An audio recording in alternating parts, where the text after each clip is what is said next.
This video is brought to you by Water Removal Services. We are experts in mold detection, remediation, and removal. In this video, we are going to give you an overview of the mold removal process. In addition, I am in the basement of a house that we are currently completing a mold remediation job and will illustrate some of the concepts I will discuss.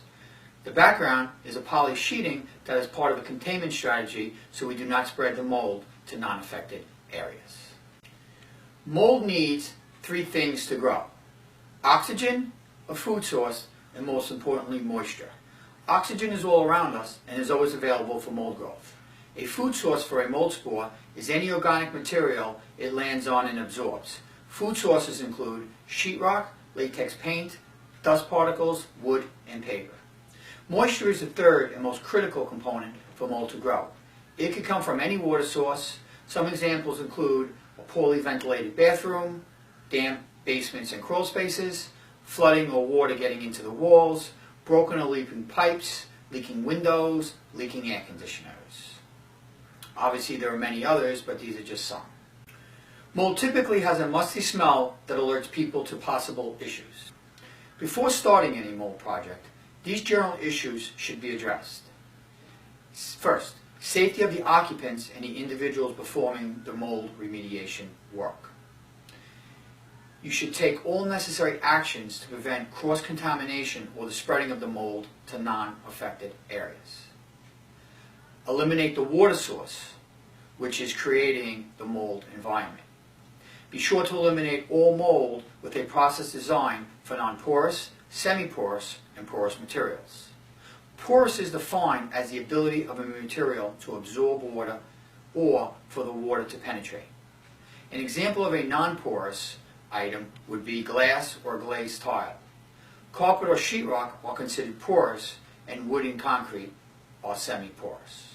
Locating the water or moisture source in a mold remediation process is a basic requirement for the mold project to be successful.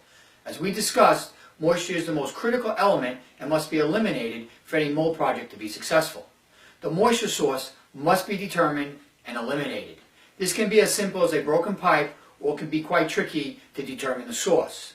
The water source must be determined and eliminated. The following is an overview how to clean the affected area in a mold remediation project. Generally, the affected area should be vacuumed with a specialized HEPA filter vacuum. Any equipment used must be thoroughly cleaned to prevent cross-contamination. Non-porous surfaces should be cleaned to remove the mold and can be reused. Semi-porous materials can often be cleaned and reused. Two examples are wood and concrete.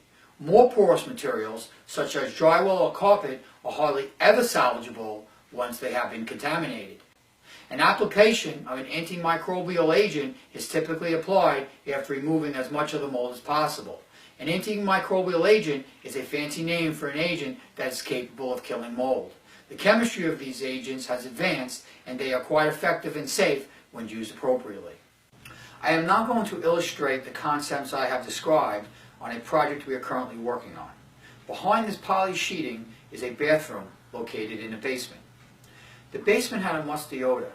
During the high humidity period in the summer, the odor was so strong the entire basement had an odor that made it uncomfortable to be down there. Here is a picture of the bathroom when we first encountered it.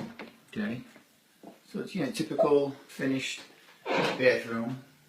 That's the light there, it's a little glaring. Okay, so it has a very big odor. In terms of appearance, there's not too much going on, but we do see what appears to be some growth. We'll know more after testing. Through a combination of sampling procedures, confirm the presence of mold. Locating the moisture source, then eliminating it, is an absolute necessity for a mold remediation project to be successful. The origin of the water was a vent for the dryer. It was not venting outside, but the moisture was venting into the walls. The moisture was contained in the insulation as well as the sheetrock. The dryer was in the next room and the moisture made it behind the walls in the bathroom. My best guess is this problem was going on for an extended period which contained the elements for mold to grow: oxygen, sheetrock and latex paint, the food source, and moisture, the most critical element that led to the mold growth that probably took months and even years to develop. Here is the picture after the remediation. As we discussed, the moisture got into the insulation in sheetrock and was a perfect place for the mold to grow.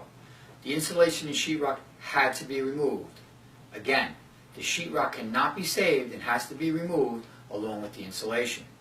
We use a specialized HEPA vacuum on all surfaces to remove as much mold spores and dust particles as possible. All non-porous materials were cleaned and can be reused. We applied an antimicrobial agent on the remaining items in the bathroom. After the bathroom was completely dried, we used our HEPA vacuum again, wiped off the remaining items with a cloth moistened with our antimicrobial agent. I want to emphasize that we use specific protocols to ensure there was no cross-contamination in the cleaning process. The wood, a semi-porous material, was sanded, treated with an antimicrobial, dried and sealed so we can be assured there was no chance for any mold to grow. I would like to emphasize some important concepts as illustrated on this job. The amount of visible mold on the wall was relatively small, but the bathroom created an uncomfortable smell in a 900 square foot basement. After confirmation that mold existed, locating and eliminating the water source was absolutely necessary. It was quite tricky and took some detective work to locate and solve the problem. The sheetrock, which was contaminated, had to be removed along with the wet insulation.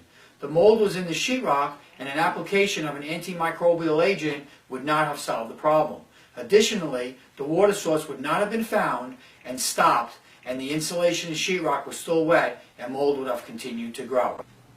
A major concern in a mold remediation project is cross-contamination, or the spreading of mold from an affected area to a non-affected area.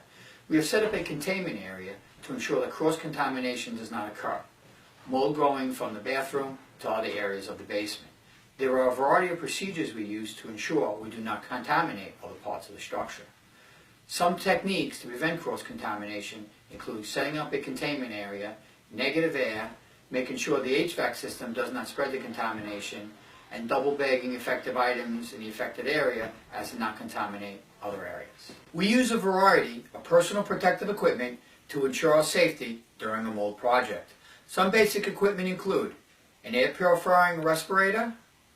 Here is a picture of a half-face respirator, a full-face respirator, a protective suit with gloves.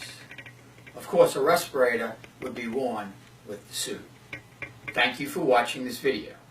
I hope you have gained some insight into the mold remediation process. I want to emphasize that this video provides a general overview of best practice. Every situation is different, and professional judgment can influence specific decisions that are made on a particular job.